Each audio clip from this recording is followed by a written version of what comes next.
tuning into my channel. So today is going to be a natural hair video, and it's going to be about my transitioning and big chop experience. I don't currently have my hair out. It is in a protective hairstyle, as you can see, and these are Senegalese twists. I might just do a separate video about this particular protective hairstyle. But if you want to see my natural hair and how it looks like, then tune into my other channels, my old videos, and you'll be able to see how my natural hair looks like. But in this video I'm just going to have a little chat with you guys about my transitioning experience, my big chop experience, and you know, any tips I can give you guys out there that are probably natural, think it's gone natural, currently in the journey of transitioning, or you just done your first big chop recently. Then yeah, hopefully I hope this video can help you guys out. So my transitioning experience, it was not a good one, guys. It was a really terrible experience, and that was down to me just not being educated and not finding out what I need to do while transitioning. I just thought, okay, I'm transitioning, so I should just kind of leave my hair to grow out and just constantly keep it in protective hairstyles. And my protective hairstyle that time was braids. No, not braids, wigs. So I transitioned for 8 months, and throughout the 8 months, guys, I did not condition my hair, deep condition my hair, co-wash, all of that stuff. I just probably washed every 2 weeks or so. And this is kind of the process that I have been doing for years, up to the point I big chopped. I never really did condition my hair often or co-washed. I just shampooed it, and that's basically it. Shampoo and just put some cream in after it's dried, and that's what I used to do. So that's kind of what I was doing while I was transitioning, and it was so bad that the ends on my hair was terrible, guys. My hair length was different because it was just ridiculously breaking off. And the worst thing I could ever do while I was transitioning was I'd blow dry to my hair. And I mean, I consistently added blow dry to my hair because my hair was so tough. So the only way I thought I could make it easier for me is to constantly like blow dry it, so that my hair is kind of a bit more straight and smooth to get through, if that makes sense. And when I blow dried, I put it to the highest heat. Don't you do that, guys. Don't you do that. I mean, I'm gonna be looking down because I've got some notes down as well. But whilst I was transitioning, it wasn't great. What else did I do? That's practically it. And my hair was constantly in protective hairstyle, which was good, but I didn't condition it. Like I said, I didn't co-wash, do all that jazz. And I feel if I had, you know, done what I was supposed to do and found out the information I need to, I could have gone on longer with my transition process, because I was hoping to transition for a month. No, what am I saying, a month? A year, but I transitioned for 8 months. And to that point, my hair was just so bad. I thought, okay, I need to get rid of these relaxed ends because they were doing my head in. Like, seriously, I just couldn't handle it. And that was really my fault. I mean, there was YouTube, there are blogs, there's forums, but none of that came to my head. I just thought, okay, I know what to do with my hair. I've been doing it for years, so I'm going to continue to do what I normally do, which was the wrong way to go about it. So what I would say when transitioning is really get information about your transition process. Like, get advice, get tips, know the type of products to use. I mean, there's YouTube, loads of natural hair vloggers on YouTube that, you know, talk about their transition experience or got tips about it. There's blogs, there's forums, there's Instagram, loads of Instagram pages. If you guys want to check out my natural hair inspiration Instagram, then it's beautiful.confidence.afros. I forgot it there, but I'll leave it here somewhere for you guys, so do follow it. I'll leave loads of tips and stuff, but just really know what you know what you're getting yourself into when transitioning, because you are dealing with two textures. You're dealing with your relaxed ends and you're dealing with your new growth, and the point that them two meet is so fragile. And you know, I didn't even know nothing about how fragile it was, so I'll consistently like carrying my hair, and I'll be forcing it, and I'll be pushing a blow dry through my hair. It just was not good, guys. You can tell it was not wonderful experience, my transition experience. And I wish that if I had, like I said, if I knew a lot more information, I would have gone on longer and my hair would have been in a much better state. So you might think, okay, so why would I want to transition? And a lot of people transition just because most of the time what I've heard is that you know, people can't come to cutting a lot of hair off. A lot of people are used to their, you know, alright length hair or their long hair, and they just can't come to cutting all of that off and having a TWA, a bar as they would say. And that was the reason for me. My hair was long, even though it wasn't bad stage, it was quite long. So cutting off long hair, like having hair that probably like stops there, and then cutting all the way down to there, that's like a dramatic change, and I couldn't do that. So that's why I transition, so I can get a decent length of new growth and then cut off my relaxed ends.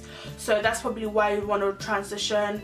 Or you might want to transition as well because you kind of want to get yourself in that natural hair mood, if that makes sense, because I feel that whatever you do in your transition process is what you would kind of carry on into your big chop. So you would kind of have your products already, you kind of have your regimen already, you would have, you know, your tactics, you know your hair a little bit more, the products that it likes, the products it doesn't like. I mean, you might have to switch a few things up when you big chop, because then you know your actual curls and how your natural hair is. But I mean, most of the things stay the same, so you might just want to get yourself in that mood of doing the whole natural hair regimen and the moisturizing and the LOC and your conditioning. You just might want to get into the mood of doing that, so maybe that's the reason why you might want to transition. So another question another question you might ask is, how long should you transition for? And that is really up to you, I feel. Like I said, I wanted to transition for 1 year, but it did not happen. So I transitioned for 8 months, and my hair grows quite fast. So for that 8 months, the growth was quite good, and I will probably leave a picture at the end of like when I did my big chop. But my growth was alright, and it was something that I could work with. But I've seen people that transitioned for 8 months and it was way shorter than mine. And I've seen people that have transitioned that was way longer than mine. So it really depends on your preference and what you want to do. I mean, a year is I think a good mark, just so that you can get used to the whole natural hair thing that you have to do, and to get some growth in your hair. Obviously, if you want to go through the TWA process, which is when you big chop like to the lowest point of your hair, you cut most of your hair off, and then probably keep it for a few months, 2, 3, 4, 5 months, 6 months, and then chop it off. And thinking about it now, after I did big chop, I was just like, oh, I wish I had transitioned for probably 6 months, so I would have experienced that TWA. I don't know how I would have felt.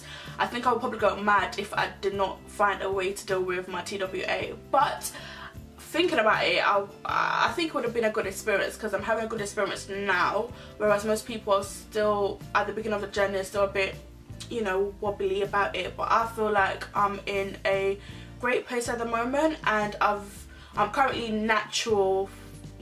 I've been natural for 3 months, just over 3 months. No, 2 months. Yeah, 2 months. I'm gonna be 3 months in March. So yeah, if you do want to do a TWA, then maybe make your transition process a bit shorter. If you feel like even 8 months is not enough and you just want your hair to be at a really nice length before you cut off your remaining bits, then probably do it for 1.5 years, maybe 2. It all really depends on how your hair grows, guys. So you know, it's all down to preference. You know your hair, how fast it grows, so make a decision